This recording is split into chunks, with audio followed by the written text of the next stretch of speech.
So they knew Swedish, but among themselves they preferred to use English. That meant that the Swedish language was relegated to a situation where it was only used for grandparents, parents, and God, because they worshipped in Swedish. In fact, the Swedish children and a lot of the adult Swedes also learned Spanish so well and so rapidly that a lot of monolingual Anglos came to believe that Swedish and Spanish must be closely related languages. It wasn't true at all.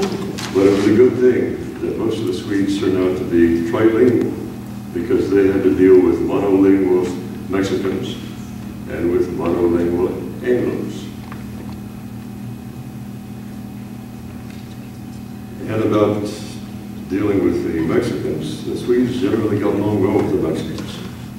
I think probably because the Swedes came ultimately from Sweden, where they had no dark-skinned people to speak of, or they came from Minnesota or from Wisconsin or other northern states, where they had very few, if any, dark-skinned people, whereas the Anglos who were in Texas often came from Georgia or Mississippi, Alabama, where they had very strong prejudices against people who had dark skin.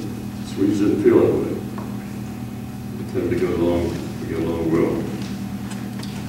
The Swedes in Stockholm, Texas were devout Protestant Christians. They believed in having frequent prayer meetings, initially in their homes, frequent services, and they were always exclusively in the Swedish language. The Swedes thought that the Swedish language was a part of their Christianity. How can you be Christians and not speak Swedish? As the colony began, there were not very many Swedes who were established in the area. There were so few in numbers that they decided, well, some of us are Lutherans, some of them are Covenanters, some of them are Methodists, but why don't we just worship together? So they worshiped together for a number of years, but it wasn't long before these doctrinal differences began to surface. If you're talking about religion, it can be very important to you how you baptize someone, when you baptize someone, how you take the Lord's Supper, and when you take it, what you take exactly. My Uncle Clarence was livid once because he went to a Lutheran church where they actually broke bread. He said, if I haven't had a wafer, I haven't had communion.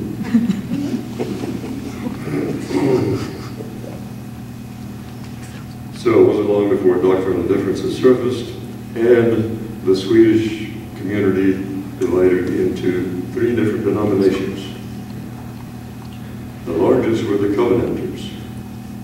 The Covenant Church in Stockholm, Texas was independent, but it was very, very close to the National Covenant, Evangelical Covenant Church.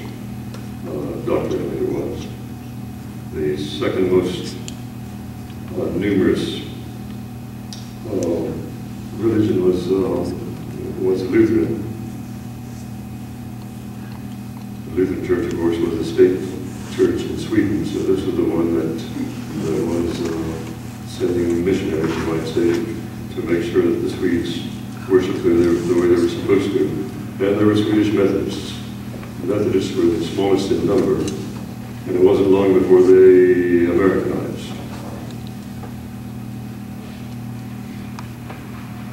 Let's see.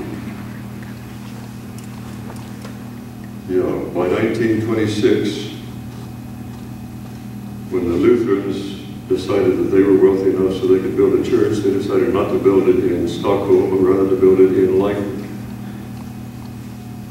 Lyford was a better location. If you look at the map, you can see the railroad passed through Lyford. The only decent roads passed through Lyford.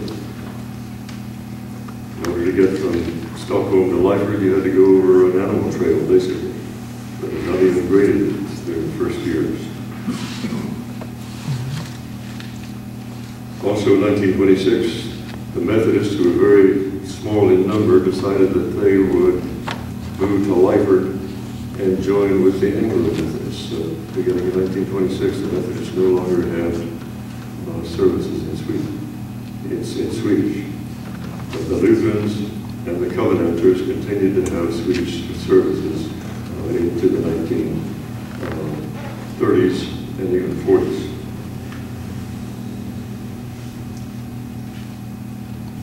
But acquiescing in the inevitable, the Swedish congregations, one by one, even your hardcore conservatives, one by one, they realized that their Swedish churches would eventually disappear because their children prefer to use English. So one by one, they switched over to English. By the 1940s, they'd all become anglicized in terms of language used for services.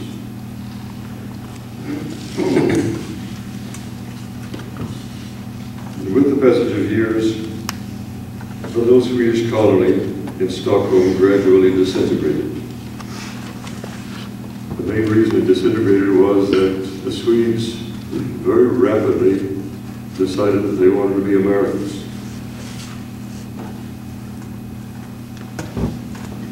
And my notes tell me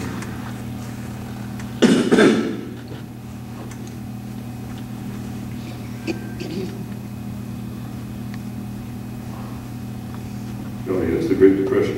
How can I forget that? The Great Depression of the 1930s really hit Stockholm's Texas hard.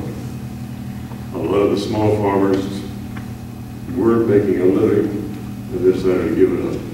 Often it's because they didn't like the hot summers either. They decided to go back to where they came from. Go back to Minnesota, go back to Canada. My paternal grandmother tried to come down to the valley and live there, but she hated it. She experienced a hurricane, she experienced a flood, she experienced hordes of bugs that were biting her, and she was allergic to everything. And after being there less than a year, she told her husband, in Swedish to be sure, I don't speak Swedish, she said, "John, I can't take it anymore. You can stay here if you want. I'm going back home to Alberta. And you can visit me in the summer." Which she did.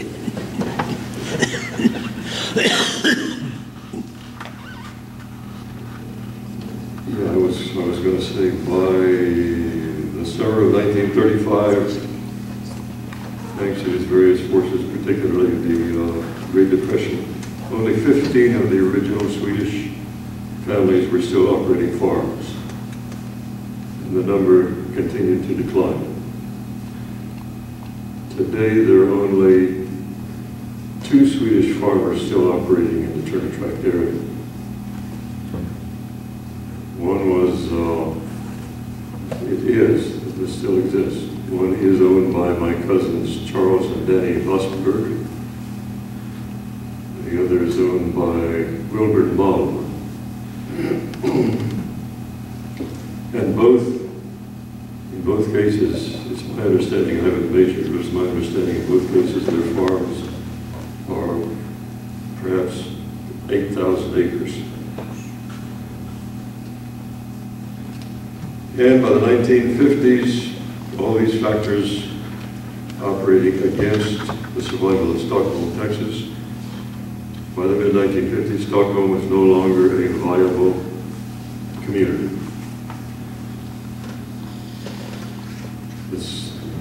The Methodists no longer use it for services. The Lutherans had moved to Lyford. In 1952, the Covenant Church also moved to Lyford. They jacked up the church, put it on a trailer, and literally pulled it to Lyford. Excuse me. Same thing with the school. The school was owned by the Vassberg school district, and there were so few children there. And you have, in the handout I gave, there's a photograph of one of the school years, I guess. And the scribbling on it was done by the person who gave me the original photograph. That was one of the Vassberg girls, I think. Oh yeah, so they jacked up the Stockholm schoolhouse and pulled it into Lifer, where it was used as the school cafeteria, where I ate, and so did Shirley, and so did Clifford. I didn't know that's where it was. That's where it came from. That was Yeah, our it was. first before What's the that? new one. The old cafeteria was the cover. Yeah, that's right. Did you know that? Yes, I did. I didn't know And that. if I'm not mistaken, the parsonage was your grandmother's house. Is that right? Yes, it was, that's right. But not in Stockholm. It was in Lyford. Right. Yeah, that's right. But the Lifer area was still part of the community. Yeah. Okay.